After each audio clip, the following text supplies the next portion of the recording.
Assalamualaikum warahmatullahi wabarakatuh. Perkenalkan, nama saya Padilla Silvana Koroma dari kelas 1 Manajemen A dengan nomor NIM 20171030338. Di sini saya akan menjelaskan materi yaitu tentang akhlak yang dapat muncul dari ibadah toharo dan sholat yang diberikan oleh dosen pengampu mata kuliah ilmu akhlak tasawuf yaitu Dr. Umi Halwati SOSI MAG.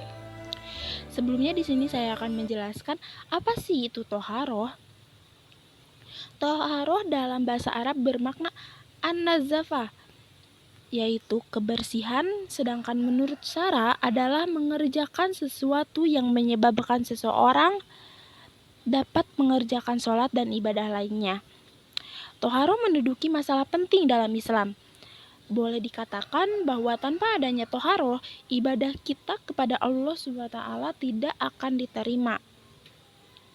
Selanjutnya yaitu ada akhlak yang terkait dalam ibadah toharoh.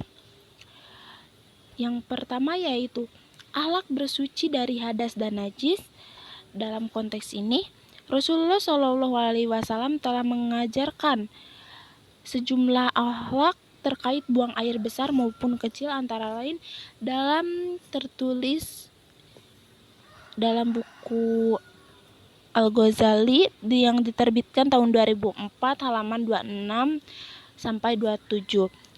Nah, yang selanjutnya yaitu akhlak wudhu dan mandi. Ini juga tertulis dalam buku Al-Ghazali yang diterbitkan tahun 2004 halaman 27 sampai 29. Rasulullah SAW di luar toilet senantiasa dalam keadaan wudhu. Beliau bersabda, hanya orang muslim yang menjaga wudhunya. Di antara etika wudhu yang diajarkan oleh Nabi SAW adalah sebelum berwudhu hendaknya bersiwak atau bergosok gigi terlebih dahulu. Nah, yang terakhir yaitu akhlak dalam kebersihan universal. Disunahkan untuk membersihkan diri dari kotoran yang berada di kepala, telinga, hidung, dan di bawah kuku. Makruh menunda memotong kuku, bulu ketiak, hingga bulu kemaluan lebih dari 40 hari. Yang selanjutnya yaitu contoh praktik dalam kehidupan sehari-hari ibadah toharoh. Yang pertama yaitu ada wudhu, yang kedua ada tayamum, dan yang ketiga yaitu mandi jinabah.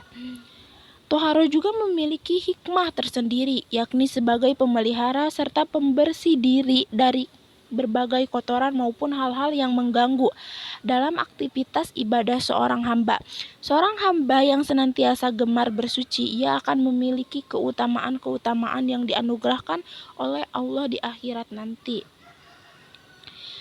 Yang selanjutnya kita akan membahas yaitu tentang sholat. Secara bahasa, sholat bermakna doa, sedangkan secara istilah, sholat merupakan suatu ibadah wajib yang terdiri dari ucapan dan perbuatan yang diawali dengan takbiratul ihram dan diakhiri dengan salam, dengan rukun dan persyaratan tertentu. Akhlak yang terkait dalam ibadah sholat, di sini yang pertama yaitu selalu menjaga diri dalam keadaan suci. Yang kedua ada disiplin menjaga waktu. Yang ketiga istiqomah dalam menunaikan ibadah sholat. Dan yang keempat yaitu rendah hati ketika menghadap Allah.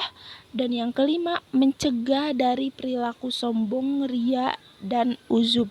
Yang keenam yaitu mempererat silaturahmi jika sholat dikerjakan secara bersamaan. Yang terakhir meningkatkan kekompakan jika sholat dikerjakan secara berjamaah. Nah, yang selanjutnya yaitu contoh praktik dalam kehidupan sehari-hari ibadah sholat. Nah, yang pertama itu ada menaati sesuatu yang diperintahkan Allah. Contohnya, sebagai umat, kita wajib menaati penguasanya dan tentu tidak melanggar aturan Allah. Yang kedua yaitu tepat dalam ucapan dan perbuatan.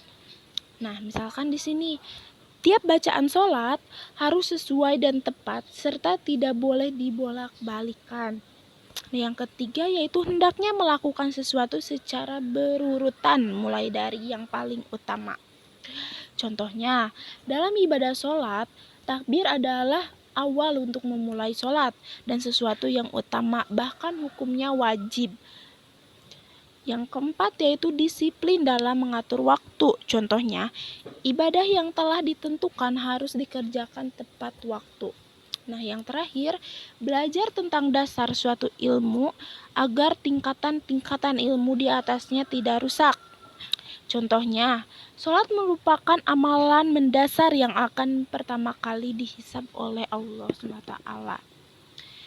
Sekian dari saya, mohon maaf bila ada kesalahan dalam ucapan maupun perbuatan. Wassalamualaikum warahmatullahi wabarakatuh.